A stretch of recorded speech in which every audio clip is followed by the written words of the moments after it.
Hello, everyone. This is Luke Renda here, and today I have with me Chance Garton, the host of InnerVerse podcast, Vibrant, Marvelous Demystifiers. He also goes on the Weaving Spiders Welcome, Weaving Spiders Webs now, I guess. And he's just a really awesome guy with so much to share. I'm really happy to have him on here with me today. Hey, How's it Luke, going, thanks for Chance? having me on. Yeah, man. Thanks for coming on here. Why don't you do a little introduction of yourself briefly, and then we'll take it from there. Sure, man. Yeah, there's a lot of things I could talk about, but if I was to encapsulate what my daily life is like, I definitely make a lot of podcasts, as you Yeah. mentioned there. I've got 3 of my own shows going currently. Love coming on as a guest for other people's like this right here. So I'm really looking forward to see what we flow into and like to make a lot of art whenever I have time. And I also do tuning and oracle cards. I call it, I guess oracle cards is maybe a misnomer. It's more like I Ching and tarot focused with maybe some other things thrown in, but the tunings are a really big part of my life right now. I work with probably 3 clients a week on average with that, and it's amazing modality that people are familiar with me. I'm sure they've heard me talk about quite a lot, but even though I know that it's effective, it continuously blows my mind with some of the results and experiences people have with that. So that's like using tuning forks to balance the energy field of a client, and there's a whole methodology to that. But probably the biggest part of my life has got to be InnerVerse, which you can find at innerversepodcast.com.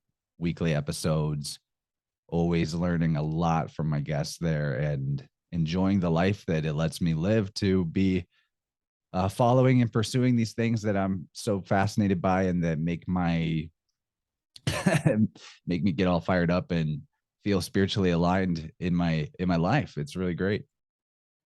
Yeah, you can find Chance on Rockfin and Patreon. Rockfin's good too, but Patreon has so many episodes that go back many years, which for $5 a month or whatever, it's pretty good deal, I would say. Even going back 2 or 3 years, Chance's episodes are like top quality. Even before his video days, his audio is really good. He's a great interviewer. He has a lot of great guests. I suggest you check him out. Hey, thanks for saying that. Yeah, I think that a large portion of my audience really found me during the 2020 times, and moving to a video format was really helpful. But the quality of the content before that, I agree that it was pretty good, and some of that doesn't really have as many views or downloads or whatever. And I would be stoked to see people go back into the archives and dig up some of the gems there. Yeah, I go back every once in a while. I think I caught like maybe it was probably about last year. I caught an old episode with you and Ross Ben, and it was excellent. Must have been in 2019 or something like that. And yeah, there's so much. And the thing is, the information is still relevant now. It's not like it's dated by sort of topical stuff. It's almost like this eternal knowledge that you have there. So it's not like you'd be going back and wasting your time listening to a bunch of topical things. They're really relevant even now to going back and listen to. So I highly suggest you check it out. Very cool, man. That is definitely the intention, is to create something that is going to be useful and fascinating at any point in the timeline. Really honing in on the now, but not in a topical news cycle sense, but in the eternal, what is actually the eternal present, right?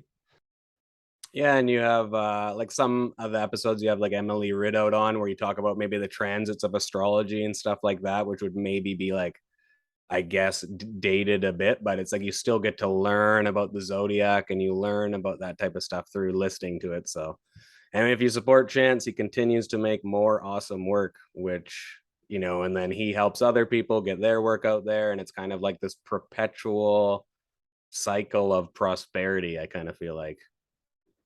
Absolutely. One of my first and foremost goals when I started the show was I wanted to be able to like take somebody who had information and perspective and give it to more people than they were able to reach. And it took some work, had to put in the years of building a foundation and the skill set and and connecting to making these many serendipitous connections as possible to the wider community and all of that. But now I'm happy to say that that does happen. When somebody comes on, they might get like a little bump in their book sales, or a few clients will come their way and new subscribers and all that. And I love it how in this field, you could call it, there's way more, it's way more cooperative than competitive, that we are all helping each other.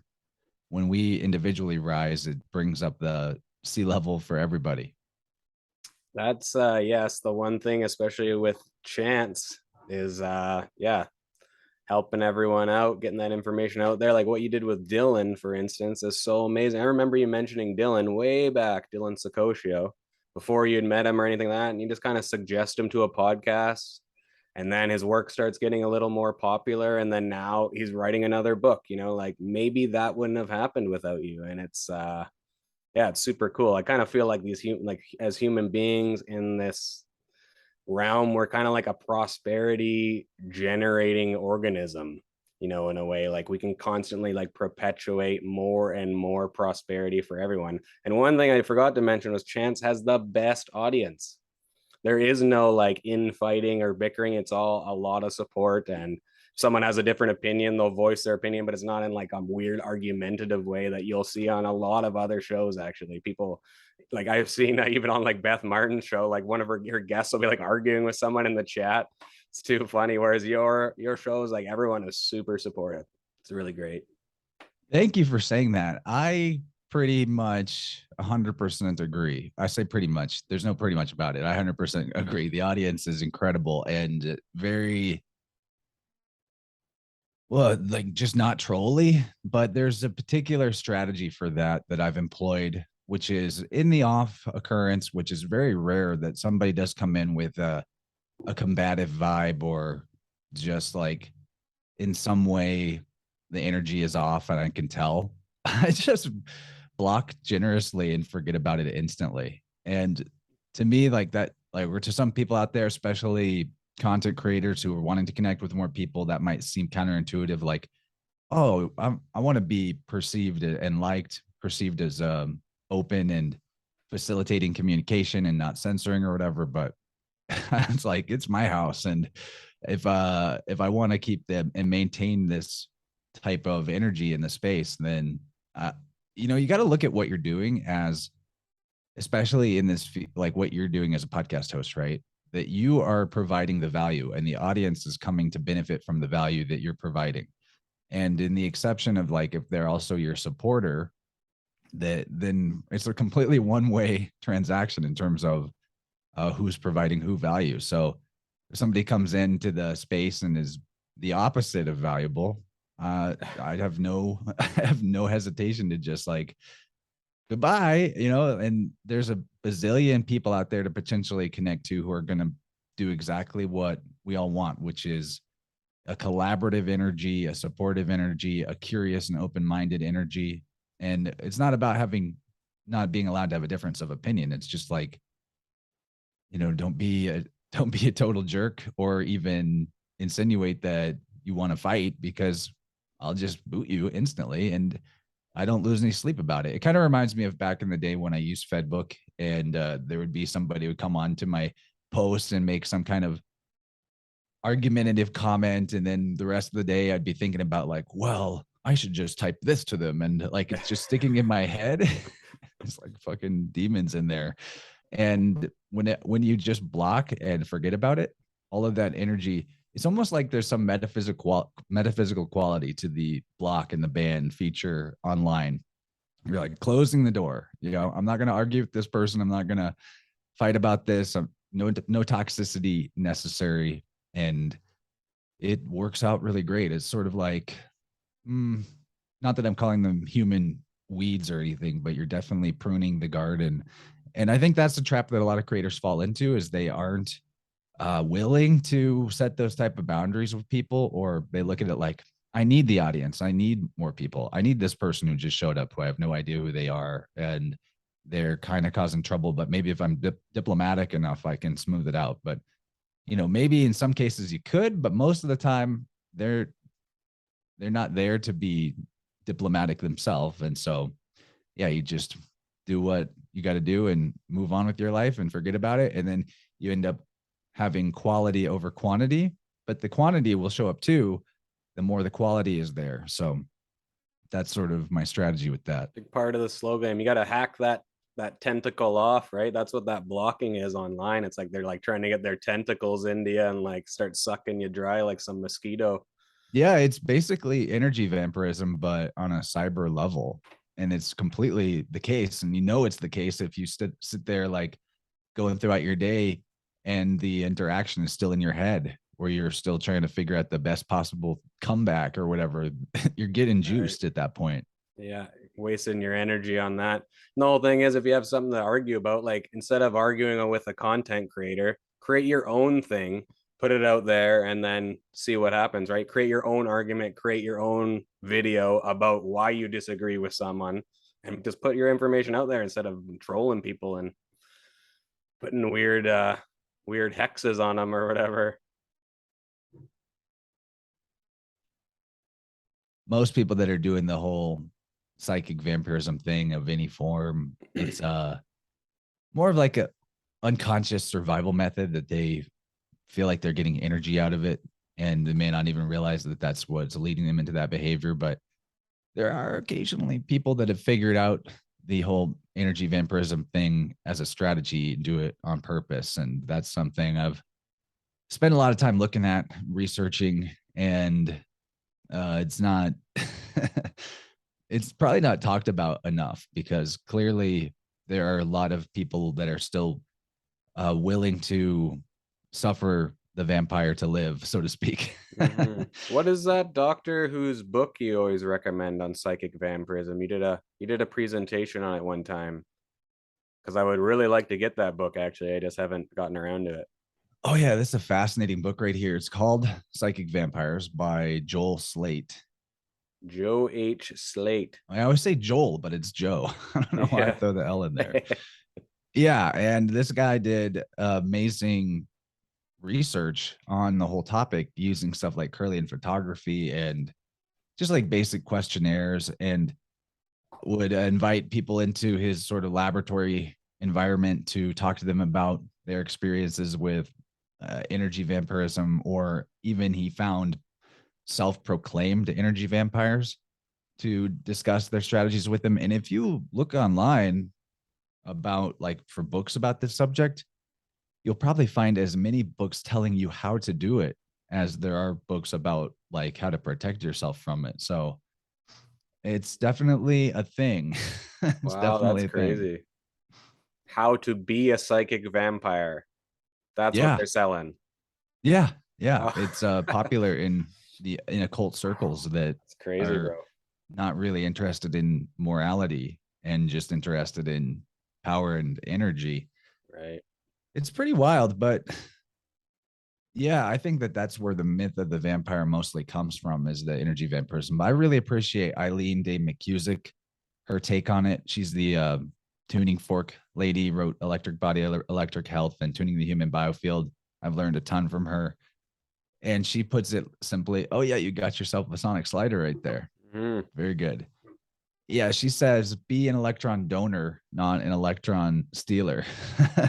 Because there's an actual, even back to this book by Slate, when he was doing the Kirlian photography, which is like aura photography of people who had been recently psychically vampirized or themselves were doing it to others. It's really wild, but there are like tendrils of darkness in the aura that actually reach out and puncture the other person's aura. And you can see like a luminosity difference dramatically between someone who has been, hasn't been energy vampirized. And I'm not talking about it to like freak people out or scare them, but just to let them know that whenever you, it's a basic tenet of life that you can follow. What gives you the feeling of more energy and clarity is good for you, and what makes you feel dull and confused or unclear is bad for you. And that definitely applies for interactions with other people. The problem is, after getting juiced, because you have a less clarity mentally, you're less likely to notice or be aware of why or how that happened, and sort of a can become like a vicious pattern or vicious cycle.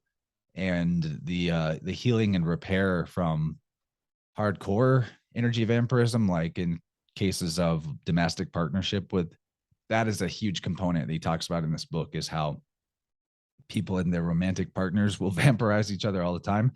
It's kind of like as simple as in those cases being always in a competition to win the point of like arguments and things like that.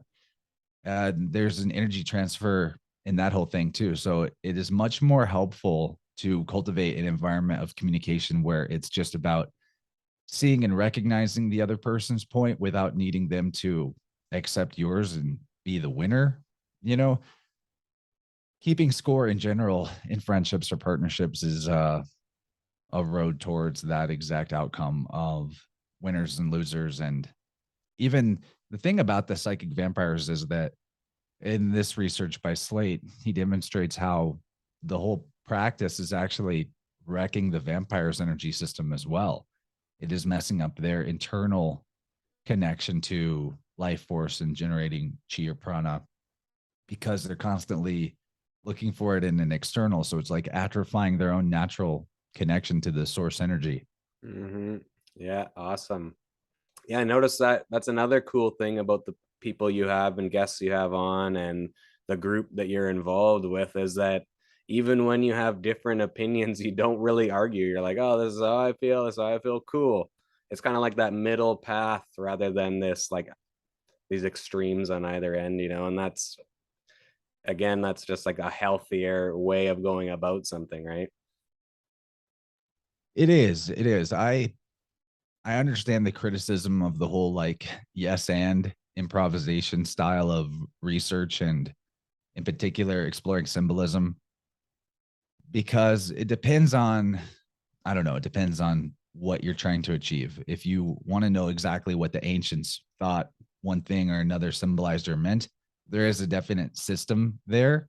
But then over time, these hyper sigils take on more and more connections to more and more concepts and things. And at the end of the day, like what is helpful is to do the three strikes idea, in terms of if you think something is related to another thing or means another thing, then if you can find many examples of that, in particular from like art or architecture or writing from an older time, then you've probably found something that's a useful and legitimate connection. You brought up Ross Ben. He likes to say all the time, consistency is the hallmark of truth.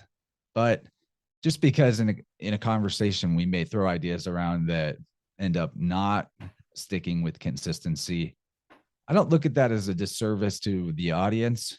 There is a real issue, and I see this a lot.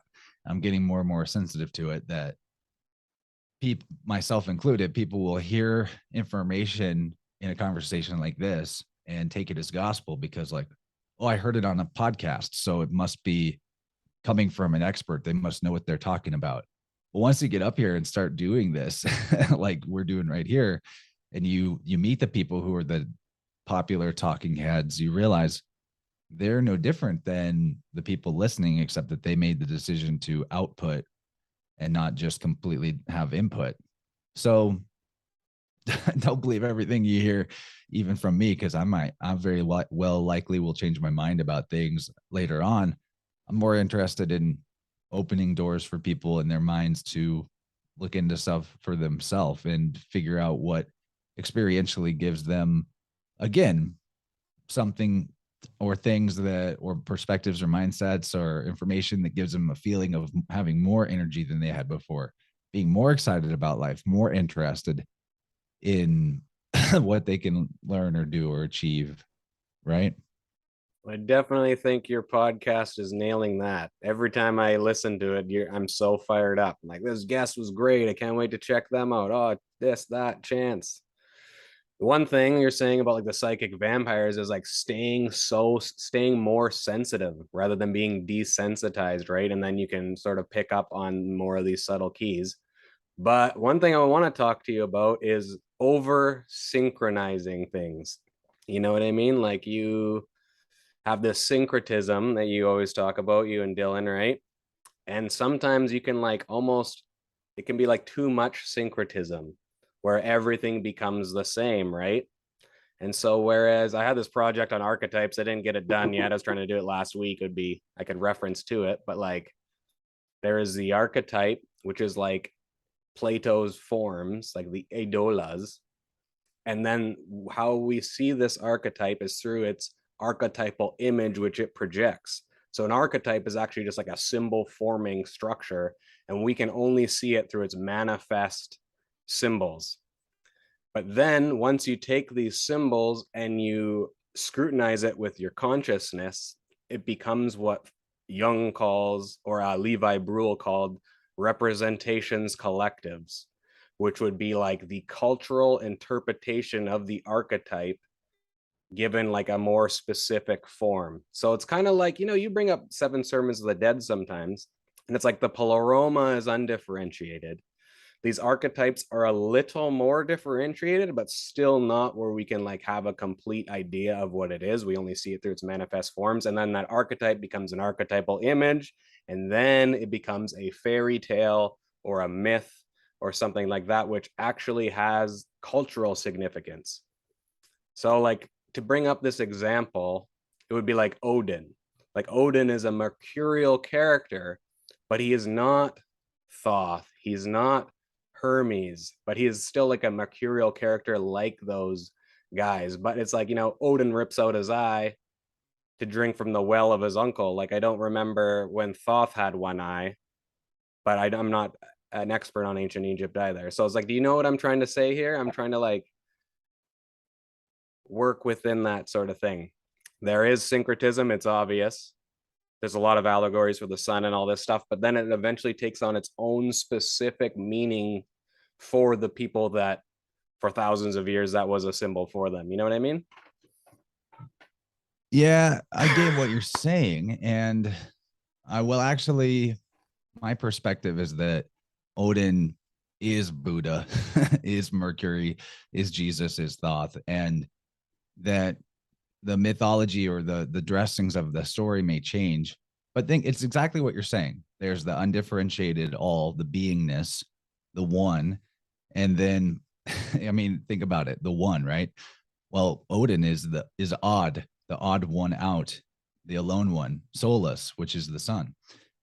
And as as you get descended down from just the pure beingness of the one, the like the angle that you're taking of looking at it, if you will, facets of the reflection of the source light are going to take on different parts of the story are going to change a bit as you come down to different cultures and different people and places. But I do think like the odd in Odin is the same as the odd in God. And it's very easy to change an O to an A. Just think about, I mean, vowels are pretty much fully interchangeable when you're studying mythology and language from a philological perspective, because just think about the difference between how somebody speaking English on one side of a country and speaking English on another side of a country might change the way their vowel sounds, right? Or I'll go to New Zealand instead of here. They like we'll say omega and they'll say omega, right? So it's the same word. They spell it the same way even. I think the same thing is going on with odd and add. Add being a prefix that is close to like I think it's like adapi or yeah, adipati. That's a name for Adipati is a name for Buddha. Yeah, and it means first father or God the Father. Or the And All-Father. All Father, which is what Odin is called. I think the problem comes in where when we're doing this syncretism, uh, people do like to just throw shit against the wall and think, well, this will this stick or whatever. I like and encourage the open-minded thinking, but what is most useful for me is to see. I think it's more useful to see the similarities in things than the differences because there's always more sameness than difference. Apparently, it seems that way. And a big part of the division in the world has been like, my culture is superior to your culture or whatever. And I am not ruling out the value in the uniqueness of different cultures, but to me, it doesn't devalue the Odinist tradition to recognize it as also Buddhism. And of course, there's a lot of differences in the clothing between Buddhism and Odinism. But at the end of the day, we're still talking about the same idea, which is like the All Father, or the Father being the Potter, and Pater is also the pattern.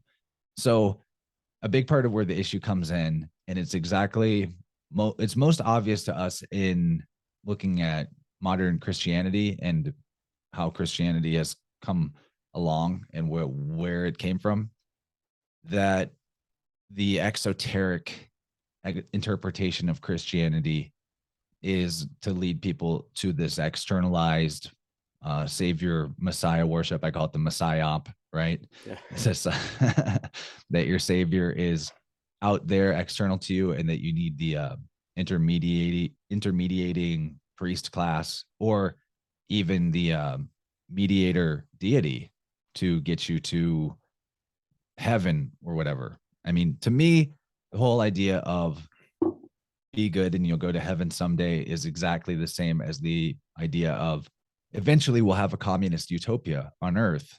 Just do what we say, be good, and we'll get there. It's an unpopular opinion, but you've brought up Dylan a lot, and people ought to, if they're interested in what I'm talking about, definitely check out the Spirit World book series, and that's Spirit World, WHIRLED. I'm working on the 4th audiobook for that, narrating that, and I've done the 3rd one as well. You could actually start with the 3rd one if you wanted to, if you've already got a lot of Astro-Theology background, but if not, start with the 1st one, which is called the Definitions. And let's see, where was I going with this? Yeah, so people externalize the idea of the Messiah and miss the point of why all of these beings like Christ or Odin or Osiris, or I could name a bazillion of them, are depicted as black, which I think has to do with that this is the black sun or the hidden sun, meaning it's the internal light that is inside you and hidden, kind of like. So a big part of the syncretism of all the mythologies is the mythos of the seed. And that's where we get words like Cronus, because the KRN is the corn, and the corn is a seed. The seed goes underground and is hidden, and then the tree emerges from that, the world tree that the runes hang from, or that Odin hangs from to receive the runes, what have you. That sounds a lot like Logos, which is what they call the Christos. Christos is from Krishna. Krishna means black in Sanskrit. So I think that the esoteric meaning is about the seed of the, or the divine spark within, that you're meant to connect with, and that is the real salvation, or that's how you start to see the pattern, or the potter, the Father that is in all things, is that you have to see the pattern within yourself to recognize it in the external. Kind of okay, maybe like bring me back around to something interesting that you're thinking now or wanting to ask about now, because there's a lot of different directions I could go.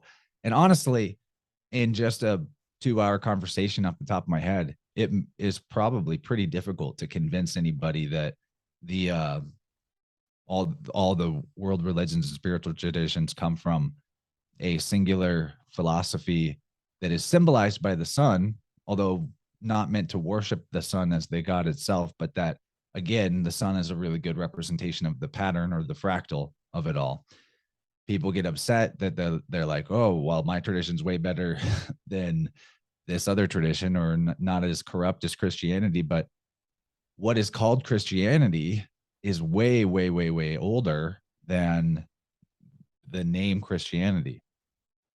It is Christian Hermeticism is almost like yeah, Hermeticism, exactly. Hermes is the same thing. It's the Hermes is the Logos or the Christos, and so is Thoth, and Thoth is the one who gave the Egyptians letters and writing, and Odin gave them the runes, and Jesus is the word. And you can even find this in like South American, ancient Mexican, and a lot of North American, Native American tribes as well, that the in the beginning was the word type idea.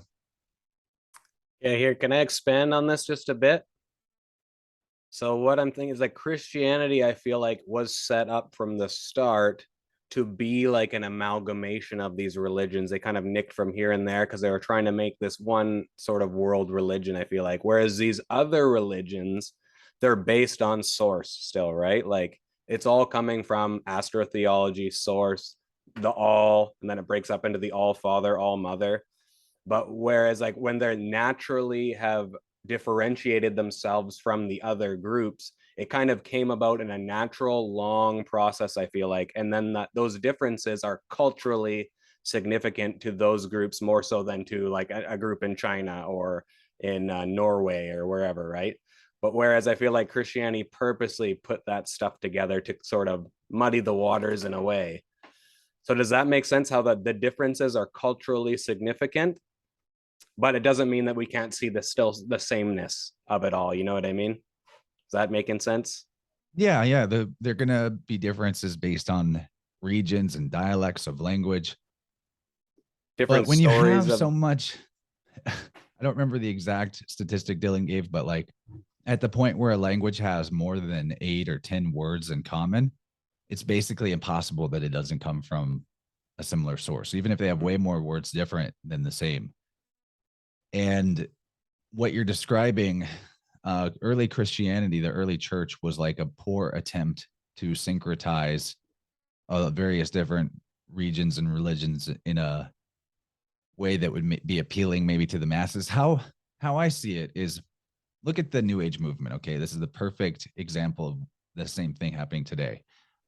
All of a sudden, there was an explosion of access to knowledge with the internet, and maybe like even before the internet, with the just more mass communication that became available. And this New Age movement arises where people sort of pick and choose from spiritual traditions wherever and be like, well, my goddess is Freya, or my I'm going to work with the god Odin now, or whatever. And they're just sort of like mix and match, picking different deities and concepts, and making a very literal belief in those beings. And a good example too is also how the old kingdom of Egypt and then the new kingdom. In the old kingdom of Egypt, there were many different Neteru who were gods, but they were meant to be out. They were understood as allegory of different aspects of nature and processes in nature. And then when the new kingdom arises, people start actually literalizing, or a better word would be fetishism, fetishizing the Neteru, believing them to be actual literal beings that had some power or control over their life. So you went from an internal understanding of these aspects of nature or Neteru to an externalization, and thus a hierarchy that puts humanity below something that is technically fiction. And I think that's a big point to recognize. All of this is like, it maybe recognize it in yourself, seeing the connection here between Old Kingdom Egypt and New Kingdom Egypt, pre-Christian church, post-Christian church, pre-New Age movement, post-New Age movement. All of these are a similar thing where things become fetishized, as in the best definition of fetishism would be when you take the uh, symbols and words and concepts and tools and rites from ancestors, and basically miss the point of them and begin to worship sort of the image as the thing rather than the spirit of the thing, or the intent of the thing, or the deeper meaning of whatever it is. And in the modern day, things have gone so far into fetishism that like fiction has become the master of most human beings on earth in a bunch of different ways. First of all, like People are obsessed with fictional stories, and that's more important to them than what's going on in the real world. They could tell you all about whatever Netflix show they're into, and they have no idea how to grow a tomato or something, something that's real. You have the legal system that is entirely based on occultly, but not that hard to find out, on legal fictions, which is corporations, corporate names. In legal speak, fiction or artificial is also synonymous with dead. So we have these corporate names and corporate governments, corpse, to do the green language on the word corporation, it would be corpse orator, a dead speaker of the dead or death speaker. And people hold up their government issued identity, all capital letters name, as if that external fictional name is really them, when what we really are is a verb, not a noun. We're a continual process and a beingness, not a, like, people look at the word human being as being is some kind of a noun. Like, I am a being, but being is a verb. It's got an ing at the end, right? So there's a lot of directions we could go from there, but to me, it's very important to recognize fiction as fiction, and the value of fiction is in allegory and how it reflects and teaches you about the natural world. And if fiction is a barrier between you and the natural world because of your belief in fictional things over the real, then that is where there's a big trap happening. Yes. So yeah, Jung has a way of talking about like fairy tales where it's like it's important because it keeps the shadow figure like alive in this story. So it's like you can work with these archetypes within these story frames that are important. So you did a good interview with Emily Moyer a couple days ago, and you talked about zeitgeist and all that stuff. So it's like I feel like the over fetishizing of something then makes it like, okay, now it's just all the sameness, and so then it becomes meaningless, right? And that's kind of like where I'm fighting against. It's like it's all this, sure, it all comes from the same source, so does everything, but there is like a particular meaning. It's like I just don't want to lose the meaning of these stories, which I feel like, oh, it's just the sun, so fuck it, we won't even look at it, kind of thing like that. Whereas that's not what you're doing. I'm just trying to like differentiate between, the importance of the difference. And they all do come from like, a lot of stuff comes from Egypt, Ireland, the Phoenicians. That's why Dylan's books are so great. I've just started cracking into them, but the conversations you guys have, the languages, yes, they're all coming from like a similar source language, Celtic, or I don't know what, Hebrew, Latin. They all have similar words that sort of stick together. But yeah, that's what I just don't want to lose, the meaning through the over syncretizing. That was just my point I wanted to bring up. Yeah, I totally feel you there. And I think a lot of people instinctively feel that way too. And maybe that's why they push against syncretizing mythologies between different cultures. But the real point isn't that whenever we talk about all these different deities really being different masks that the one being is wearing, like the sun goes through 12 stations of the zodiac and becomes a different character in each sign. It doesn't take away other levels of meaning. All right. We're doing what we're doing is we're adding, or we're digging to a more core or root meaning. And it's just like you said, there's the source, the one, and then the archetypal layer that is like the first level of differentiation and separation of the source energy. And things get more and more complex and minute as you separate further and further out and go further from the source energy. But most people are on just like that outer ring of the knowledge. And it doesn't take away the specificity of cultural insights from the outer ring to move further in towards the inner ring. We're not saying it's this and not that. We're just saying, hey, it's also this. Hey, all these things are connected at the root, is the point. You know, Walter Russell has his own sort of cosmology. It's very similar to a lot of it, right? He's got the all, and it breaks down into like the all mother, the all father. You know, Shinto is very much like that, right? Shinto has like, yeah, it's like personifying like the weather and like all that type of stuff, where it takes on its own sort of emanation, but it's not like a god. You know what I mean? It's not like just like you were saying, like it's not in the statue. The god isn't in the statue or whatever that you're worshiping. I like that over fetishizing. That's a really good term.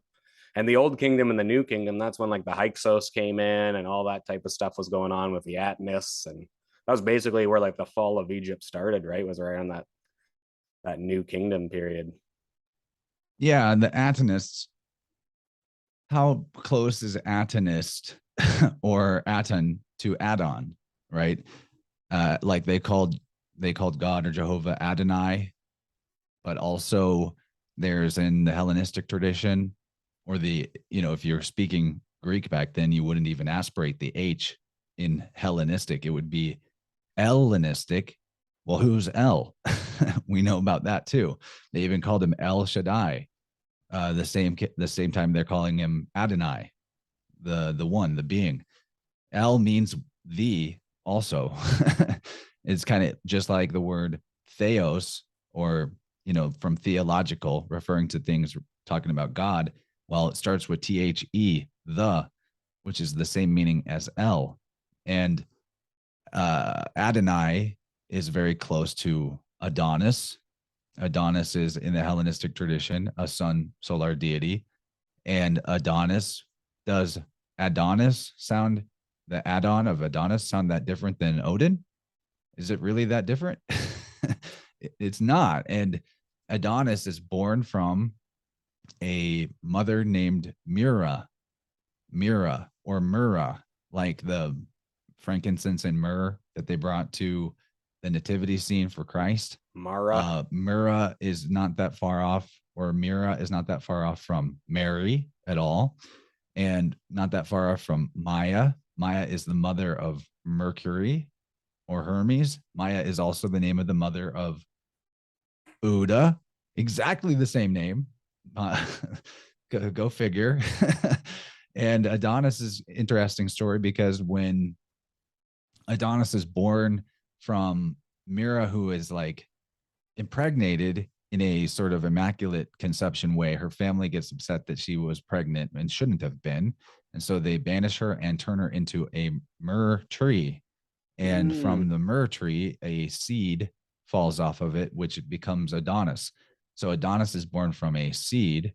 Well, that connects you immediately to Kronos, who, by the way, Kronos was also called Adamu or Adonis, like connects directly. Adonis and Yeah. Cronus are also the same being. We talk a big part of the confusion here is in the fact that before a certain point, the planets, the wandering luminaries, planets, small plane, planet, they were not referred to by the names of the current god deities that they have now. They had totally different names, and in fact, all of the beings that have a name as one of the wandering luminaries now, at one point, their name did represent a solar deity or the sun.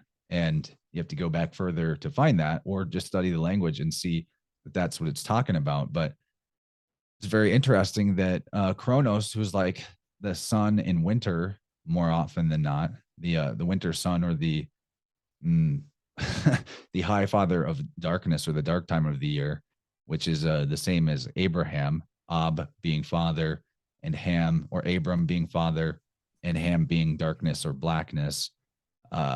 Abraham, The High Dark Father. the dark father. Yes, the Darth Vader. Right.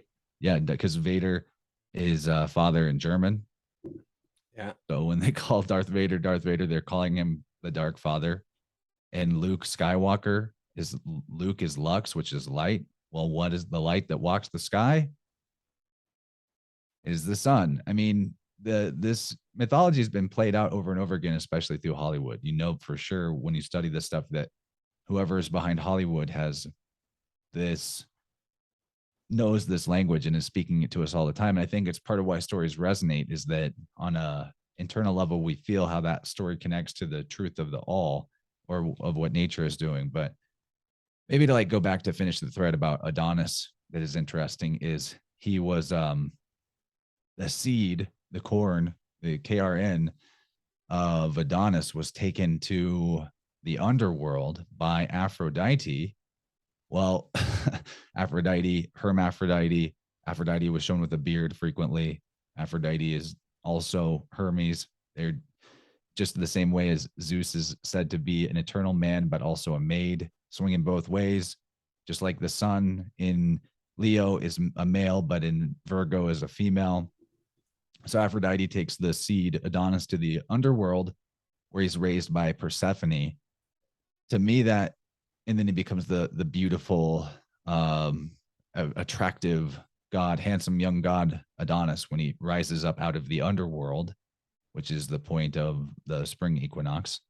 Well, to me, that sounds very much like the mythology of Osiris, who had Nephthys and Isis, the two females at his side, who are also called in some translations Murray and Myrti, just like Mary and Martha that Jesus had. Again, like we just see that there's way more symbolism that is the same than is different. Like another example would be Bacchus. Bacchus is like, there's tons of symbolism pertaining to how the like words for water and flow are syncretizable, if you will, or philologically linked and connected to words that pertain to the sun and life. And Bacchus is a perfect example of that. Bach being river or stream in German. Well, Bacchus is symbolized with the monogram that is where we get the whole IHS that the Roman Catholics were putting on things to represent Jesus. IHS is kind of like a corruption or an alteration of the monogram of Bacchus, which was Upsilon Eta Sigma in the Greek characters, which would look, interestingly, if you were to go and pronounce the, if you're going to go and pronounce the Upsilon Eta Sigma that symbolize Bacchus, you would actually get something akin to hues. So when people are saying that they're like that Christians are good men, well, good is God or Gad, and the Chrestus in Greek meant good or benevolent or benign as well. So in fact, like Christians comes from Christians, also as a connection there. They're good. They're the good men or good fellas, which is what you call the mafia, which also comes out of Italy. And so we have, if you were a bondsman of the Christ or bondsman of Christ, you were Hugh's man, because the Hughes is the Upsilon Eta Sigma, or what became the IHS for Jesus. And there's other fascinating things about that too, like that the sun is divided, if you will, into different hues throughout the day, and at different characters throughout the year, and seasons, even throughout the morning, afternoon, and evening. The way, similar to the way that the Egyptian sun god had one name at the beginning of the day and another name at noon and another name as it was falling. It was Horus Ra in the morning time, which is Horus the Younger, or Horopolo. Wait, that sounds like Horus Apollo. Mm-hmm. I apologize. I'm sorry. Apologize. Yeah, there's a lot of apologetics for this cult of the sun from. So like, but other planets are personified too in stories, right? Like Ishtar and Tammuz is like the sun and Venus story. Same with like, like Persephone goes into Hades, and then she has a baby, Zagreus. Zagreus becomes Bacchus, right? So it's like there is like other planetary stuff going on there as well, in your opinion, or what? Or is it all the sun? I think it's all the sun, because the sun is doing the whole creator, destroyer, preserver role. What about like the morning star and evening star? Like the sun, the evening star heralds up, and then the sun comes back up. There was that stories of like Ishtar and Tammuz. which is the sun and Venus. I thought. Yeah, it all depends on like I guess it's still what the sun. what do we well again the Splitting what's hairs here. important is that back then at an earlier point in history, I say back then, but if we wanted to, I could pull up some information of like maybe when the switches happened, but there was no Venus was not a name for the planet that we call Venus now. Cool. Yes, Now that being I said, agree. um yeah, the again, there's multiple levels and layers of allegory going on in the stories.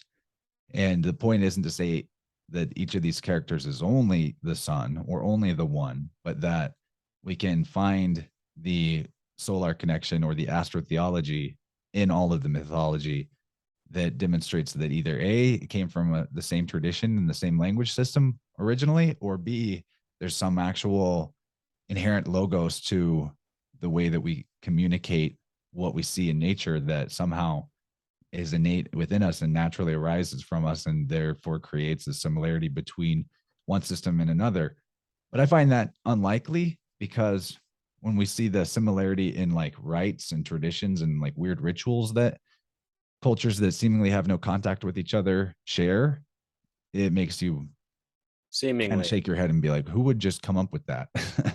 Like it's said about um, sorcery and magical occult practices in like Peru, for example, that they share over half of their practices and beliefs in their magical systems with the European Western occult tradition.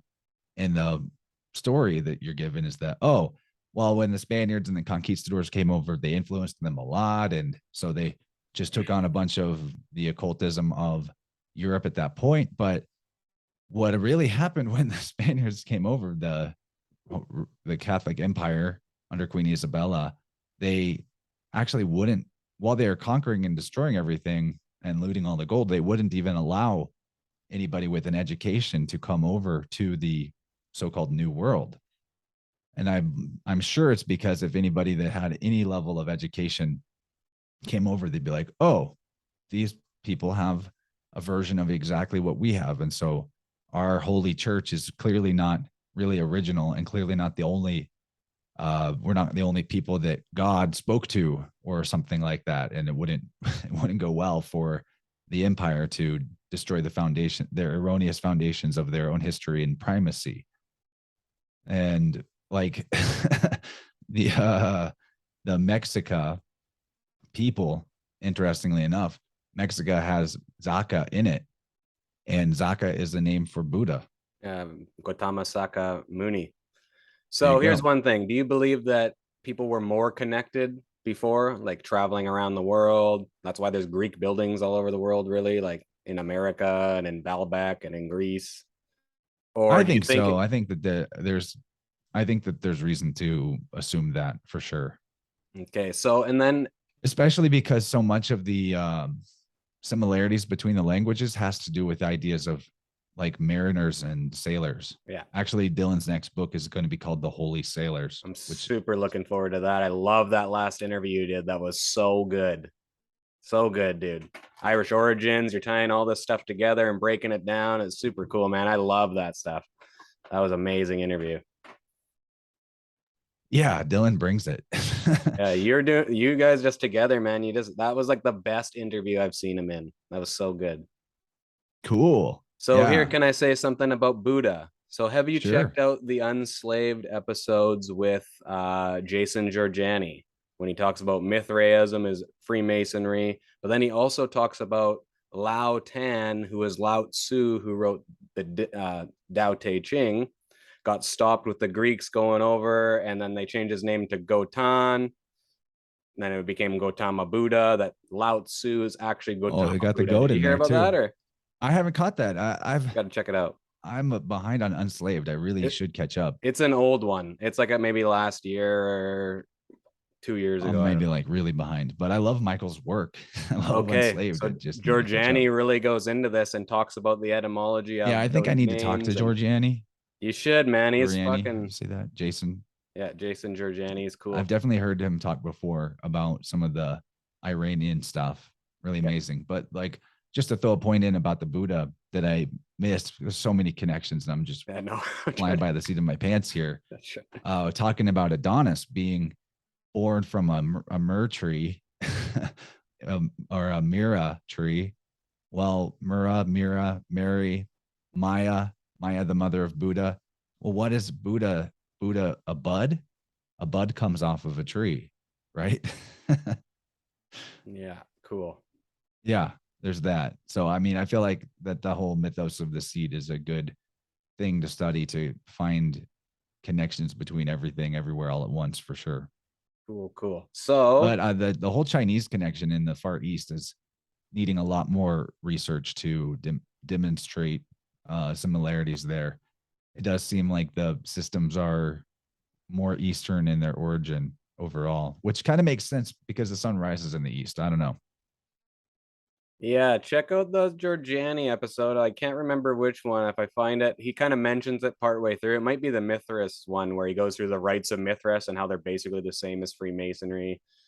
But what I want to talk now, so Euharimism and Pesher, they're like two similar sort of ways where it's like they take a historical figure, then they add either a figure from ancient past and try and sort of like conflate the two, also adding astro-theology on top. So like my example of this is like Julius Caesar and Abraham Lincoln. Like what's going on here? Did Sir Francis Bacon make up Caesar and then they just applied that story onto Lincoln? Like what is your opinion on that? Because it's like they do this all throughout history, and that's the most recent one I can kind of find where it's like they have these similar stories. It's like what's going on here? Never really thought about that before, how the Lincoln story mirrors the Caesar story. It's crazy. But it does. And, I haven't done a ton of looking into Lincoln, but there are some really big red flags, like that he was born in a log cabin or whatever. And you look into the story of the Lincoln log cabin and Right, right. find out that that was basically made up, and that somebody built a log cabin and started taking it around to like carnivals and county fairs and be like, they take it apart and rebuild it and be like, this is the exact cabin that Lincoln was born in. Right. And anyway, like all this marketing kind of reminds me of the World's Fairs injection of a particular view of history. And you just have to wonder, I don't know. Um, Lincoln is not that far back in our history, but that doesn't preclude it from being made up, because look at what happens today. I haven't really explored it that much, but it seems like this just happened with the actress Anne Heche, where Mm. she was doing something, speaking out against something, maybe like human trafficking or something, is what I heard. And then they're like, oh, she went crazy and drove her car into somebody's house. And Not you funny, watch the sorry. people on Spiders were showing this video of her being taken out in a body bag, but then she like rips out of the body bag and you see her try to get out and they like shove her back in. And then she dies in a coma at the hospital. So to me, like, that could have been a remote controlled car, a Michael Hastings style, and then medically murder somebody and say it was from something else. And then, now we have go far enough down the line, and not that she's a very important character, but now there's going to be a story of how she died and why she died that might be completely different from what really happened. And this is in the age where people can record things in HD and everyone's got that in their hand. Right. They can still pull off an op like that. So going to the time of Abraham Lincoln, what we actually get is true, but as the true historical gospel about that could be totally off. And the further back in time you go, the more likely that's the case. So I tend to agree with Dylan that anything in terms of writing can be forged and faked. And most of the history of the church is definitely that. A lot of big figures, bishops, and writers in the clergy themselves have admitted that their forefathers and precursors were just rife forgers. So Yeah, I don't really trust anything about history. Right. And I can't tell that because I can't separate what is history from what is astrotheology and mythology applied onto someone, which is what a euherism is. Like especially in the names of people. I'm thinking for right now, I'm thinking about Alexander the Great. Al is L, X is 10, and X is a symbol for the sun. Um, Alex, Ander. Anyway, and is like on is another word for the sun. There's ah all of that seems very Right. suspect. He's even supposedly like a descendant of Hercules, who is another solar character. So the work Dylan has done on Crow 777 episodes about the Roman history and that the 12 Roman emperors could just be zodiacal symbolism, to me that totally fits. I think what we're looking at is very probably, very likely, a much more recent power takeover by the Vatican, like way more recent than we believe.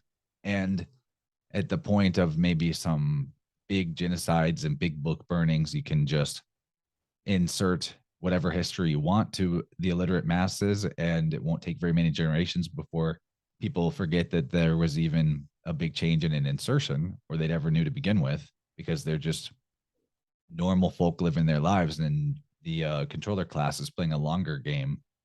So I don't know, man. I don't Right. know. Don't know. Yeah, because Ralph Ellis goes into it a bit. He calls it like Pesher in the Bible, where like they conflate two characters together, so you don't really know what's happening.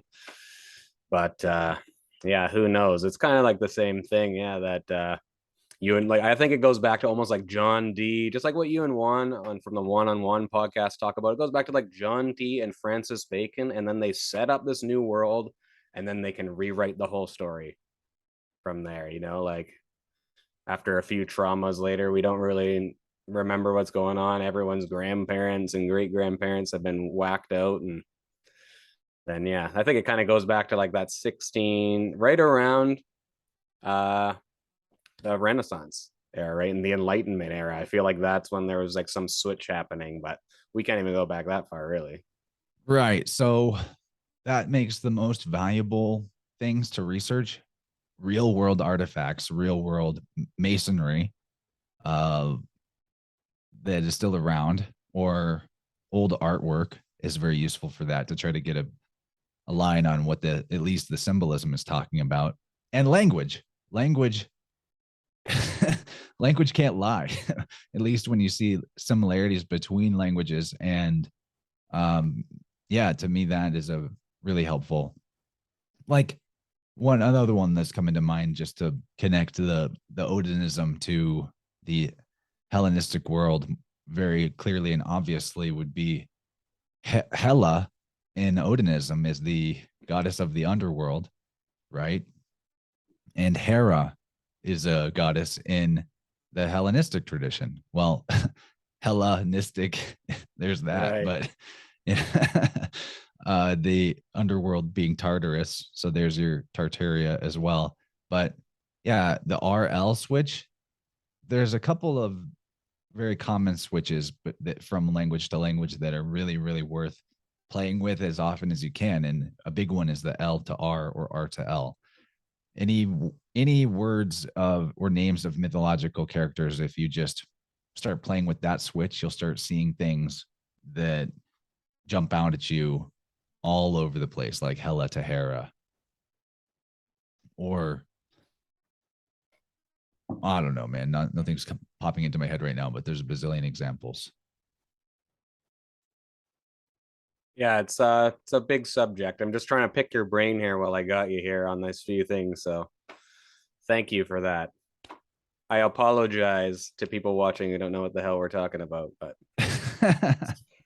get into it. Yeah, Ralph does a really good job with like the whole biblical stuff and bringing it into actual history. Like it's like again, they did the same thing with Jesus, where it's like there was this Jesus of Gamala whose whole royal family wore thorned crowns, and they lived like over in Babylon somewhere. And so it's like they've kind of conflated that with this new savior they've created. But he's digging up these coins, he's finding these zodiacs out in the woods, or out in the desert, I guess. And I don't know, Ralph's pretty cool too, doing that stuff. Yeah, I haven't looked into Ralph's work enough to know to be able to speak on it, and so I'm not disparaging his work at all, or saying that his theory is wrong or incorrect. But in terms of the coinage has always very commonly anyway depicted the solar deity in some form or another. And the crown of thorns is like the rays of the sun, and it's a similar symbolic motif to the ram's horns, which Alexander was shown wearing. The ram's horns are, um, they go back to Amun in the Egyptian tradition, Ra Amun or Amun Ra, which they say at the end of their Christian prayers. Amen. Well, I just did a thing on the movie Dune and Mithraism. Basically, Dune is Freemasonry in space, if anyone didn't know. Oh, Uh, for sure it is. but like, yeah, they have Mithras, and he's got those rays coming out of his helmet. It looks just like the Statue of Liberty. It's hilarious, right? Like, it's Yep, just Statue of Liberty, SOL. There's your soul, Soul right. Invictus. Nice one. Yeah, cool. So, maybe switch gears here. I would like to talk a little bit about your sound healing and your oracle work that you do for people, because that is super cool as well. I'm really into that. Yeah. So, do you want me to just kind of like overview that, or do you have any specific questions you want to Maybe start with? just give a bit of an overview of like what it is. Like, I say sound healing, but it's kind of more like frequency, vibrational tune up work with aura fields and all that stuff, right? Yeah, it's like aura. I'm like an aura technician over here. And it's something that I think anybody could actually learn. So I taught myself this method of tuning. Sound healing is not a bad phrase for it, but it also invokes all kinds of ideas, like laying in a yoga studio while somebody's playing crystal bowls around you, or Right. gongs, or binaural beats, or all kinds of things might fit into the category of sound healing. And tuning, as I do it, is a form of using sound for healing, but it's more like you're bringing balance to the person's energy field and attention to stagnant issues of flow or beliefs that are stagnating about themselves. And I've talked about this at length, and in some presentations gone for as long as 3 hours just talking about the process. So there's a lot to it, but in a nutshell, and I learned this from, again, Eileen Day McKusick. Let me show off her book here.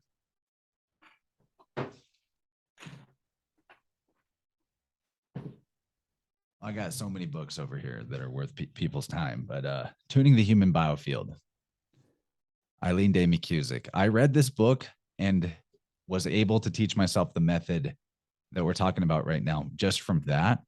Or you can learn, I say just from that. There was a lot of experimentation. I even once received a tuning from somebody who was certified by her coursework, and I learned a few things from that experience. But ultimately, it isn't complicated.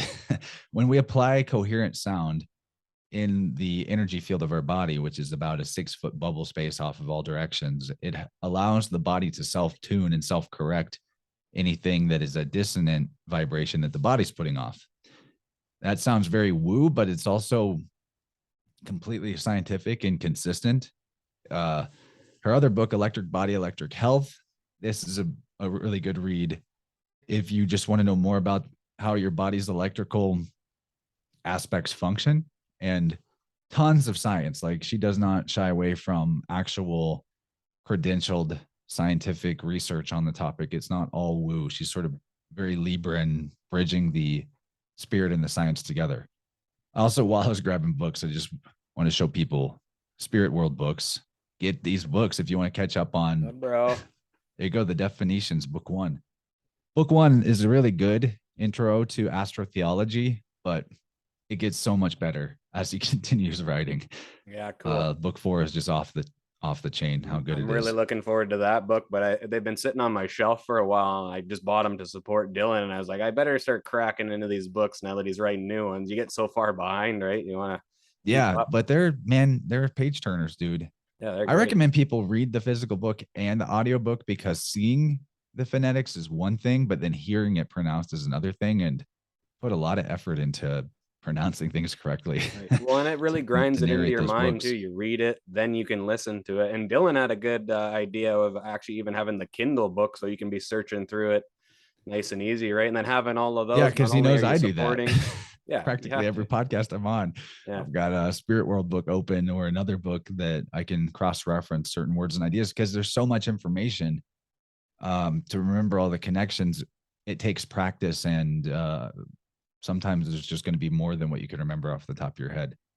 But yeah, let me continue on the tuning thing. So, Can I ask you a quick question? oh, With sure. just first is like, so both books by Eileen is what you would recommend, or just start with the first one and then If you're just kind of interested in informational sense, then I would get the newer one, Electric Body, right. Electric Health.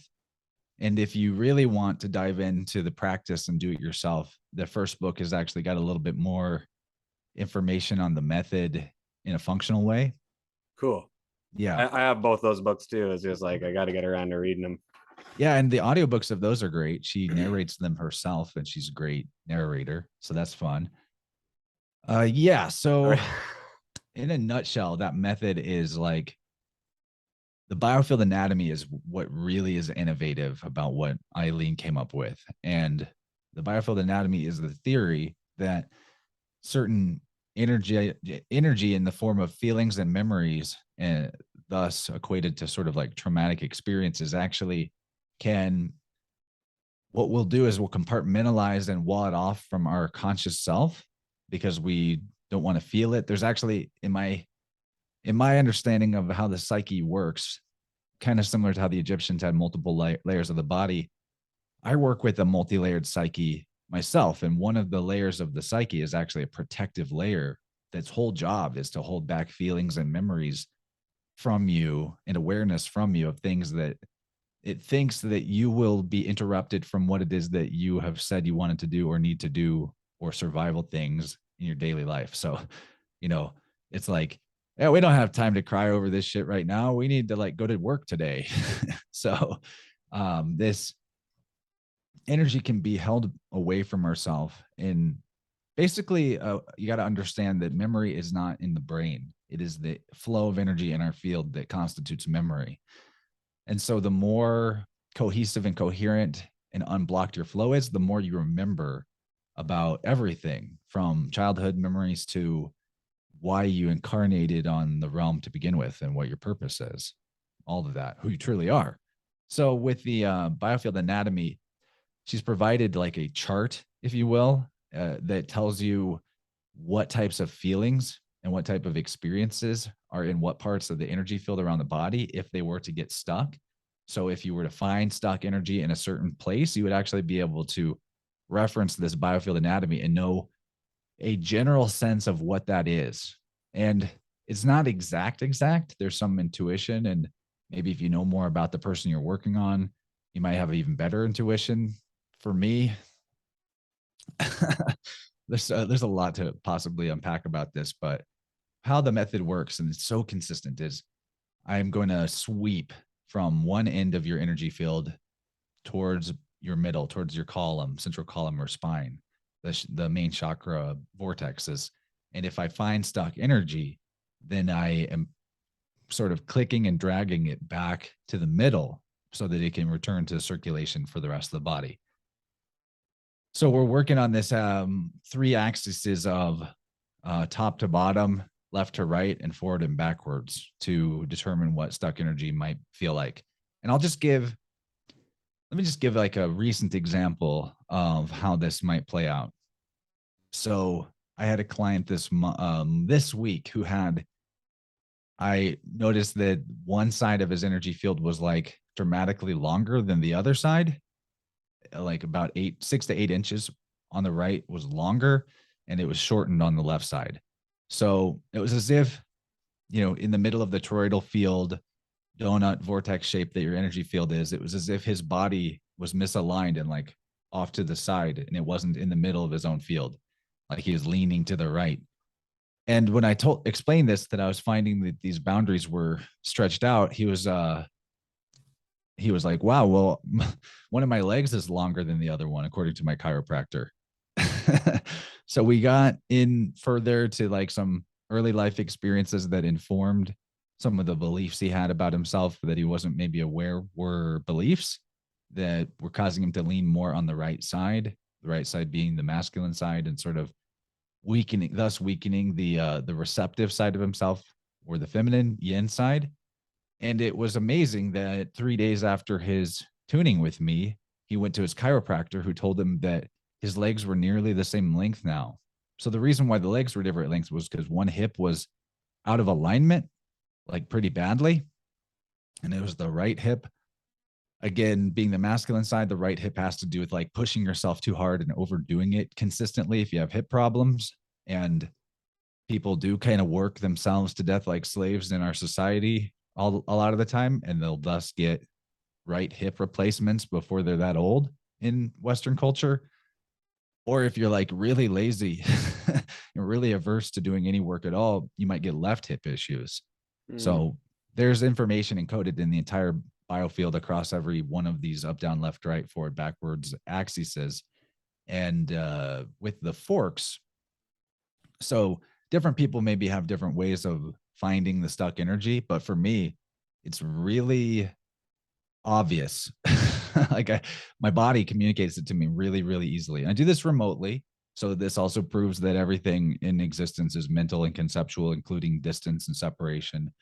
I do it all remotely, and it is still fully effective, and in some ways more effective remotely. But so I'll hit the tuning fork and I'll sweep it, and say I'm looking for the outer edge of the field. When I hit the spot where the outer edge is, my ears pop. Every time, guaranteed, 100% consistent. Whenever I hit a spot that I'm looking for, my ears pop.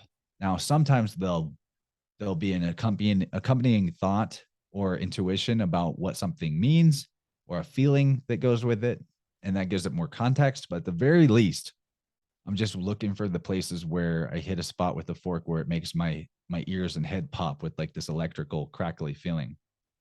And that's just me. That's not really described in her books in terms of the method. Right. I think different people have different aptitudes in terms of their ability to communicate with their body, which is what psychic abilities are, is communicating with your body, because your body is connected to the all and is comprised of the all, the universe inside you, so to speak. So your body knows everything already that there is to be known. It is a matter of like, can we come up with a system of communication to talk to the body to find out what it knows? And I believe that that is what is so useful about the tuning protocol, is that it is a language with the biofield anatomy in particular, and the methodology of using the forks. It becomes like a communication system to tap into the innate intelligence of the body for yourself and for the other, whoever you're working with or working on. Okay, so you're saying that with the tuning, you can actually heal physical wounds. Is that correct? Uh, in terms of like, you get a gash on your Yeah. arm Okay. and you hold the fork over it. I can't say that it's going to like Wolverine heal right in front of your eyes. Yeah. Now, physical wounds, immediate physical trauma, like a gash and hole in your arm, that is actually a hole in your energy field. Your body is a layer of your energy field. I have experience of having wounds of my own that were worked on with forks, like open, like I scraped up my leg one time, and my girl held the forks right over it, and we could hear a pitch change from being away from the wound and holding it over the wound. Right. So I do think that there's a high probability of accelerating the healing process, and definitely know that it is good for alleviating pain and inflammation. Like I've had clients specifically tell me many times that they were having painful inflammation in various parts of their body, and then after a session, the inflammation went down really dramatically. So it's subtle. So the forks and the sound aren't healing you themselves; they are showing your body what coherence sounds like, and your body is Right. self-tuning and adjusting itself. So the body builds itself in a literal sense, but also in the posture that it holds, like tension that it holds or releases. All of that is based on the energy field as a blueprint. And the energy field is primarily based on the structure of your thoughts and beliefs. and awareness. So there's like, it's like layers of an onion, going back to that Mhm. idea of the source, and then archetypes, and then further differentiation from there, all the way down to the minute and the details and what you consider like the cellular.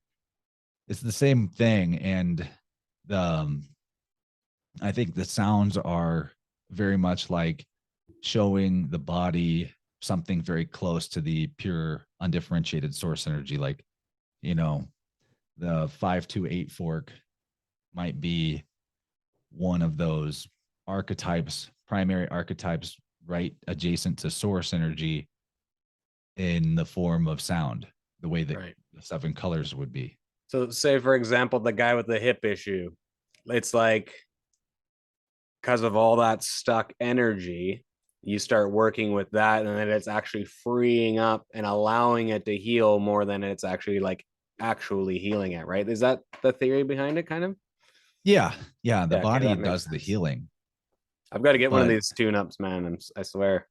yeah, do it, man. I Got love it. that. It's always really fun to talk to somebody who has a show who has actually received the tuning too, because then they can share their experiences. But kind of like, think about how one of the ways that it can help is similar to deep tissue work in a massage. So whenever we're holding tension in a certain area of our body, it requires energy to hold that posture of tension. And Mm-hmm. when it becomes unconscious, we don't even realize we're doing it. It's just our natural posture, or has become our natural posture, but it's an unnatural tension. It is also actually holding up a certain quantity of mental energy, kind of like when you have too many things running on your computer in the background at once that you're not even using, or you forgot were open. Holding a certain posture of tension is mental energy that is stuck on the program of hold this posture. And this is maybe a defensive posture, or a subordinate posture, or who knows, there could be all kinds of reasons. So that mental energy is also, on one level, a belief that requires that posture because the belief says so. And Yeah. they're usually very unconscious. So like a client I had also this week, as an example, didn't realize it, but there was a lot of stuck energy in like the right knee and right ankle region. And particularly that pertains to like um obstacles, both self-created and external, depending on if you're talking knee or ankle, and challenges overcoming obstacles of different sorts, like moving forward. The right foot is the one you put forward first. It's kind of the future oriented side. And after we did the tuning, uh his right knee and right ankle, he reported back, were very, very sore.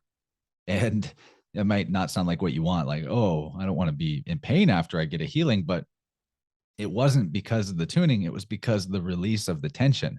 Just like if you get a massage and they work on some muscles and you release some big knots, the area where that was is going to be sore. Because think about how you're sore after you work a certain muscle group in the gym really heavily. While holding tension in one spot 24/7 and never letting it go, that is like exercising those muscles. And when you let it go, it finally has a chance to heal and relax and restore itself back to balance. And it's going to feel sore because it just did a lot of work. And healing, sometimes pain is actually an indicator of healing. And ultimately, pain is a request from your body to pay attention to a certain part of itself. The pain is a signal of communication. And instead of rejecting and pushing pain aside and pushing it down and trying to avoid pain, like culture kind of teaches, or mask or numb out pain, you really want to put your attention right into the pain. And that's going to reduce the immediacy of the need for the signal in the first place, because where attention is directed, energy flows, and energy is what brings healing power to that spot. Yeah, it's very similar to like qigong and that type of stuff. Yeah, and then like having like say you were injured in a car accident or something that was traumatic, there's going to be emotions tied into that actual physical wound too, which is going to like keep that tension there as well. Yeah, that's super cool. Because I've like hurt my shoulder, and then because I'm leaning one way, I've hurt my hip a bit, and I hurt my groin doing something else. And it's like all that imbalance just creates more and more imbalance, right? And yeah, this tuning fork thing seems a real good way to get rid of that. Yes, is it the right shoulder? Yeah, I was in a car Yeah. accident, So, my arm ripped right around. ooh, so Pretty the right brutal. shoulder. One of the things that that can mean is, um, kind of saying yes to things that you really ought to say no to, carrying other people's burdens for them, doing the work for other people that is really theirs to do. It's a boundaries issue in a lot of ways. And think of it like a lot of the understanding of the biofield is interesting because we speak that way in metaphor all the time. Like I'm shouldering your burden for you Right. or whatever. Well, the right shoulder does that. The left shoulder is more like a more emotional burdens and pains, and you can hold on to other or absorb other people's sort of grief or sadness or pain more on the left shoulder, left armpit side, but the right side is more like you're physically doing some shit for somebody else that is, and then the hip is like overdoing it physically. So you can easily Mm-hmm. run into, if you're doing work that's not really yours to do, or you don't feel like you should be saying yes to that ultimately, or it's not what is best and right for you, you can get the right shoulder and the right hip can kind of get out of whack. Yeah, it's gotten so much better over the last like 5 or 6 years from like doing that. Also, like working it out. I used to only be able to lift it like so high, but you hurt one shoulder and then your other shoulder is not as strong because you're not doing that stuff like that, right? And then it just That's what goes got on me and into on. the forks was shoulder stuff. I hurt my shoulder doing rock climbing, but the injury pertained to everything that I just described about the right shoulder and the left Right. shoulder. See, that's so But interesting. the Hey, how it gets experience came tied to me in. in the world in the form of rock climbing that Hmm. brought my attention to it. And it's important to know about injury and disease that all injury and all disease is originates in a spiritual component, originates in a belief and an emotion, and how those things tie together. Like when you stub your toe, you didn't just stub your toe and that's just a random accident. Pay attention to which toe you stubbed. And do you know what meridian that connects to? Do you know what kinesiology points, reflexology points that toe connects to? It might be telling you something about your inner emotional state that you're not aware of or paying attention to. And so the external experience of the ouchie is like a universe waving a flag at you, like, hey, look at me. Hey, look at Okay. this. And So it's like, yeah, so like I injured my shoulder, took so long to heal, whereas other people could have the same injury and heal way faster because there's not all of that psychological and energetic stuff tied into it as well, right? could be, yeah. If they are willing to get to the core issue that led them to the shoulder injury, whether or not they realize that it's related to the shoulder injury would help it heal faster. Um, interesting too is like when I applied, I got into sound because of shoulder injury myself, and it was from climbing, and it wasn't healing, and I was taking a lot of time off of climbing, and then trying to get back into it, but I still couldn't raise my arm high enough, and I got one of those weighted tuning forks that Eileen sells that you showed, the sonic slider. I started using it on myself, and within within days, the pain and the injury in the shoulder was healed. But this isn't to like scare people off from healing, but after I got the injury rectified using the sonic slider and healing that, what ended up happening, it wasn't right away, but it started, my life started changing and situations in my life started changing and shifting, that within, by the end of the year, uh what it was that I was out of alignment with in my life and in my relationship, well, it started to see its way out the door. So, interesting thing about working with sound is that I feel like we have the whole trinity of mind, body, spirit, so that if we get stuck in one area, we can work on the other area and it will help in the area that we were stuck. So, for me, I was stuck in attachment to a relationship that was holding me back and hurting me in a lot of ways. And I wasn't seeing it. I was not allowing myself to see it, but it was actually the origin, and or at least the external reflection of where the shoulder injury was coming from, or what the shoulder injury was trying to show me. And so whenever I applied sound and healed the injury on the physical side with with the shoulder, well, the external situation in the form of the relationship started to see itself out the door, like I said. And then that was hard. And that required me to face all of the various issues I was not facing that were leading me into the attachment to begin with. And so, just be aware that when you start getting serious about healing in a holistic and coherent way with something like sound, that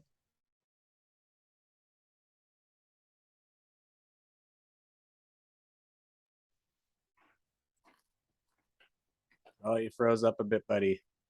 No worries. Hopefully you zap back in. Yeah, another question I have actually is just like what you force? don't get to just pick and choose Oh, what you heal. Like you're going to, if you want, oh, you're kind of frozen there. There we go. sorry, I was talking while you were frozen, but yeah, continue. Sorry.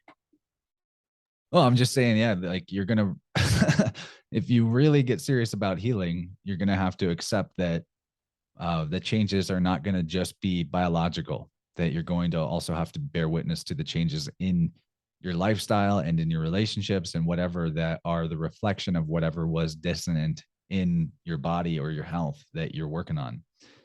And if you're willing to do that, you're willing to allow that, then healing can occur. But disease will continue if we stay attached to that which is hurting us on any of those levels of mind, body, spirit. And and and like getting into that level of healing and coherence also, after starting to begin my journey with working with sound, also is when on the spiritual side, all the various like hexes and erroneous beliefs that I was holding about things mystical related also began to dissolve and melt away. I mean, I never really made this connection, but that was about the time that I started to find the work of people like Dylan and start to learn the code and apply it myself, so that I couldn't be fooled anymore or not as easily. And that's a continuing journey because there's so much to untangle. But yeah, it applies on, you heal in one level and it's going to apply on all the levels. So, be ready for that. But yeah, it's very worth it. So how long ago was this, if you don't mind me asking? This whole change of your partnership and all that type of stuff. Not all that long ago. The, the healing process that I'm talking about, I believe, began at the end of 2019. That's when I started physically healing the shoulder injury. And then 2020 hit. And in 2020 is when also the relationship stuff that I was talking about began to untangle itself to the point of full separation and independence. Right. I feel like I And saw also like a that was, physical change of you like from that point. Like I feel like you've changed quite a bit, just like even in the way you look in a way. Yeah, okay, cool. Psychic can hold up this vampires, you book gotta again. watch out, man. Very And I'm interesting. still, well, it's a continual process because this is not to blame the other person, but whenever you're involved in something that is like energetically draining you, your systems do need time to repair themselves and get back to healthy expression. Like Tessarion says it all the time, that bad psychic vampirism in a chronic experience can take potentially years to fix yourself, if you will. And the beautiful thing, though, about the process of what they call healing, that sounds like something else I know. Helios? Heal. Heal? Mhm. Helios? Where's your heel? Your heel's on the sole of your foot. Soul is what? Soul, Helios, what? Yeah, we're the sun. We're talking about the sun, but Yeah. We're back here again. Oh no. everything is everything. But yeah, the beautiful thing about the healing journey and the healing process is because we are vessels that are container is just a metaphorical word, because the energy, the source energy, the 0 point field, what people call ether, although ether have some, I'm realizing I have a lot of issues with the way it's described and the way that term is applied.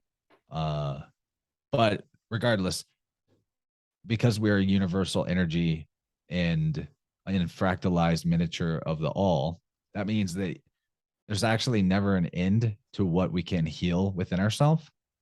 And even when we've got ourselves in a really amazing balance of coherence on all metrics, there's always more that we can do for our heart, because we're at that point really influencing, especially if we've gotten really clear in our body vessel, we're really healing and influencing the all.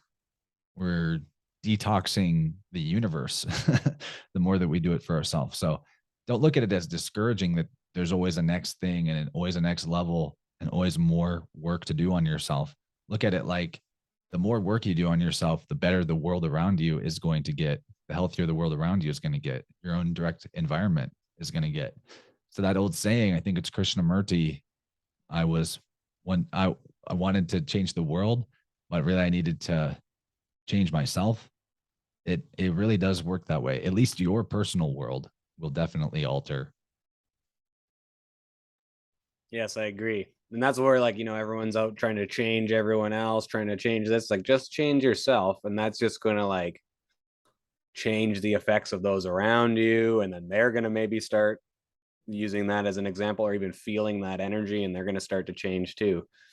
That's so interesting. Yeah. Like, so if you could choose two forks, what frequencies would those be? Because I've been trying to, like, I have the sonic slider, but I want more of like a sound vibration tuning thing. Your two favorite forks, go. Other I than your guess it giant one. depends. Okay. My answer depends. I'm going to give, Okay. if I was going to give somebody just one fork to pick, uh, I would say something like a 174 or even maybe a 144, although I haven't really worked with 144s much. A 174, I'll play it.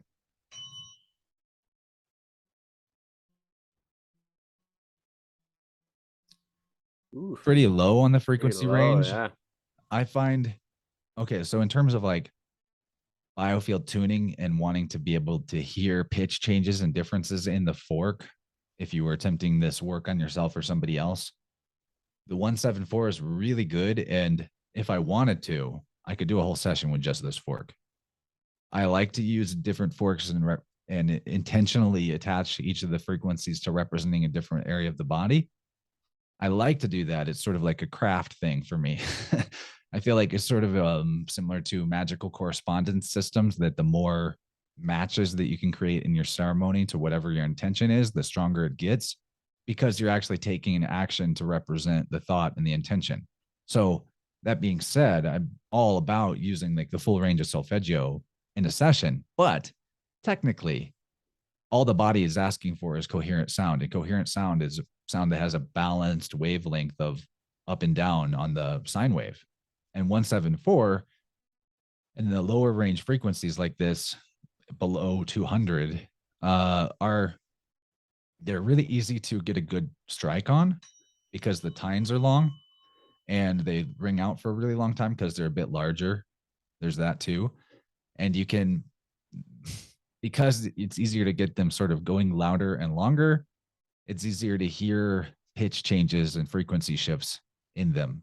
And I like it for that reason. So, like, that's a practical answer. I'm pretty sure Eileen would probably agree with what I just said. Now, if you were going to get two forks that really sound good together, I love the 417 and the 528. Those in particular, they are still pretty good for what I was just saying. In the range of solfeggio, the only one that I don't find very easy to work with is the 285 for whatever reason.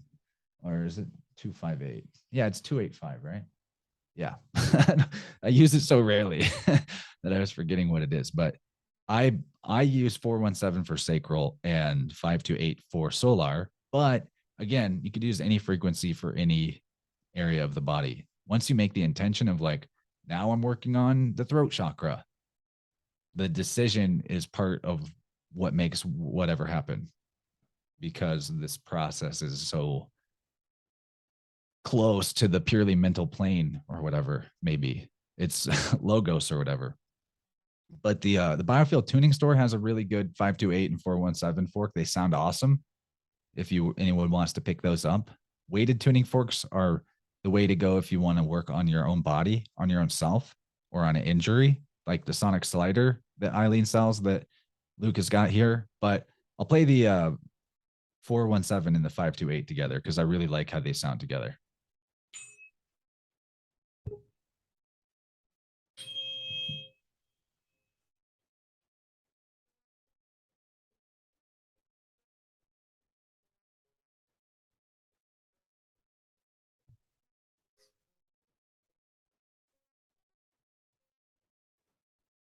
There's like a whole nother conversation we could have about solfeggio. What is solfeggio? What makes solfeggio? Why am I interested in those frequencies particularly? There's a whole like mathematical rabbit hole, mathematical rabbit hole to get into with those. Yeah, cool. I don't want to keep you too much longer. I also want to talk about the whole dark night of the soul and all that type of stuff with people too. But I think this has been a pretty good first interview to go into who and what is chance all about. Yeah, So this has been awesome. yeah, this Had a is lot of fun. fun. Time's really flown by. Yeah, man. Thanks for coming on here. This has been great. Do you want to just leave your stuff before? I'll put all the links in the description and stuff like that, but you can find it on innerversepodcast.com. Is that where That you is find all accurate. this? Yeah. Yeah, okay. My YouTube is pretty popping in terms of if you show up while I'm premiering a video or doing a live, you'll have a lot of fun people to talk to. My Telegram chat is, like Luke said, it's like the best community ever. People are so cool there. Tons of geniuses who you can, I liken it to having a search engine that instead of being the Google AI censorship algorithm machine, you're asking human beings a question and they're answering based on their own experience and knowledge. I love that. So our Telegram chat, if you want to connect to the larger community, get in there. If you like what I do, you'll love the people that congregate around it. Yeah, innerversepodcast.com, links to everything I do. My Rockfin channel, if you want to get the premium content, is great, or my Patreon is great. And the only thing that I even ask for money for is the second hour of InnerVerse interviews. And everything else is free, including like 2 to 3 hour long live streams every Wednesday. And whenever we get the chance to do Marvel demystifier shows where we de-occult Marvel movies and TV shows, those are also free and those are huge. That's a whole nother side of the work is deciphering the fictions. To what I like about reverse engineering, the social engineering, is that if the inverters of truth are inverting truth, then all you got to do is re-invert it. Yeah. And you can find truth in even the spells and sorcery. Well, you see how much Just the they can only runes are work on. co-opted too, right? All the symbols, like you get you get all that stuff, and you just look at what the person who's wearing it means by it, and you take the opposite, and you can literally look in a book, and it'll be like, oh, it'll give you the description of it. And you're like, yeah, that's exact opposite of what these people are using it for. They do. It's like opposite day. Yeah. Everything Opposite they day. taught you in school, just pretend you were playing opposite day and you'll go far. I remember when I had that realization when I started like waking up to conspiracy, so called. I was like, oh, we're just playing opposite day. So when I got to the point where I started looking at the contradictions in the cosmology of the realm and was like, well, can I for myself find a curvature if I look for a curvature on the planet? It wasn't that at that point I was like, this is a big one, but everything else has been opposite days. So maybe this is also opposite day. And then I couldn't find a curvature whenever I went to a high place and looked for a far off landmark and could see it way too far away. I was like, okay, we're done here. Goodbye. Goodbye, ball. Sextants. So What's up with that? Anyway, what's that? Sextants. What's up with that? Yeah, Sextant. exactly. Doesn't that require trigonometry? That's a whole nother. Doesn't trigonometry require triangles? Don't triangles have flat sides? Game over. Yeah.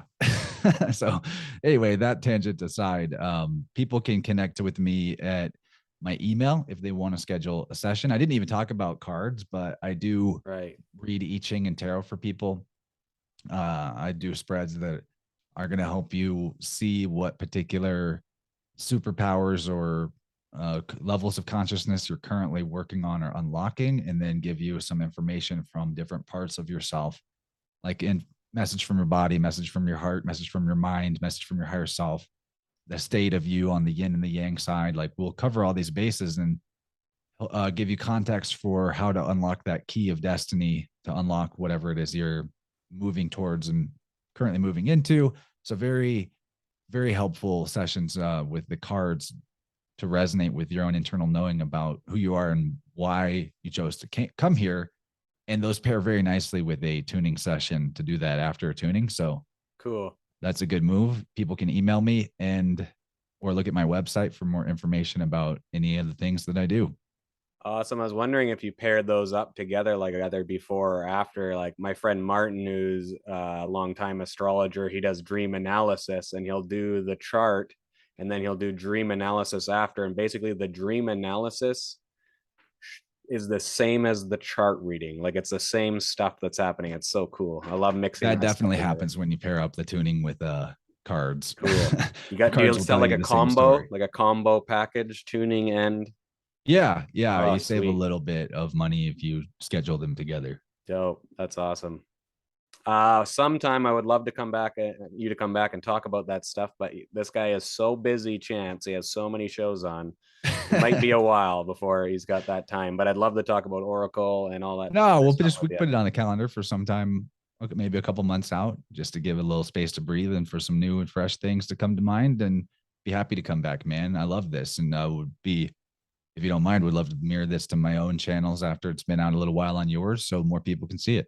Yeah, for sure. That'd be great. I'll put it up probably later today, and I'll shoot you in an email. Sweet, I man. don't really do any editing or anything on just these one stream videos, but I think like, it's kind of just like one and done. Yeah, No we nailed it. editing. Perfect flow state. Nothing to edit. I think it was great. It's been basically right on 2 hours. So I hope everyone enjoys this, and I hope people go check out your work and support the people on there that you're supporting. And it's kind of like it's this perpetual thing, like what you did with Dylan. He is really humble and appreciative of what you did, but like he brings it up every time. He's like, you just really helped that guy out, man, getting his stuff out there, and now you're helping us out because he's That writing was more actually my books. And intention. When I came yeah, across his work, I said to myself, whatever I can do to get this to more people, that is my goal. And I was able to talk to Jason from Crow 777 about Dylan's work, and they had him on, and the rest continued because I remember he was threatening to not share his work anymore if he didn't get if he didn't sell enough books. And I kind of misunderstood what he meant by that. He was just going to stop doing the online promoting of his work and just whatever. But yeah, I was like, no way, we need this guy. cool. That's And so yeah, great. it's cool because now I get to call him a friend. And whenever I notice crazy syncretism like that, Jesus is so Jesus's father Joseph's grandfather, or Joseph's father, was Healy. I found that in the New Testament. Healy. What does that sound like? Healy? Helios? Okay, so Jesus is the grandson of Healy. Got it. Yeah, I No texted him the connection other day. though. Yeah, No. no connection. Nothing to see here. Yeah, cool. So yeah, check out Chance, InnerVersePodcast.com, InnerVerse YouTube, Rockfin. Support this guy, because without supporting him, we wouldn't have all this cool stuff that he's got too. So get out there, support the artists you like, because otherwise they won't be there. Yeah, man. Well, I think I would still find a way to do it Yeah. Well, a because lot it's of so this is fun. for, yeah. But it's really great to have the support. To be able to do this full time and not have to do other types of jobs is awesome. I was really glad when I was able to make that transition. So stoked for you, dude. I knew you could do it when I first saw you on Unslaved. Is actually, I was like, I went out, I listened to like half of one of your podcasts. I was like, I gotta support this guy because this guy's gonna do something. I could just tell. And here you are, living it up. Yeah, Michael and David really helped me out a bunch, finding new audience and giving me a platform where I felt like those shows were some of the first times where I brought forward my own research on things and I wasn't just playing host and asking questions. And I was like, man, I could do more of this. And so, yeah, I'm eternally grateful to Sarion and David Whitehead. Really, really grateful to call those dudes friends. It's awesome. Stoked. I'm glad you're here. I hope you come back. I hope everyone enjoyed this conversation today. I think we kind of went all over the place like you do, but I think it was valuable for people. Yeah, man. Thanks a lot. This was really good. Cool. I enjoyed checking out your next episodes as well, coming up soon. See you, everybody. Hope you have a good day. Thanks, Chance.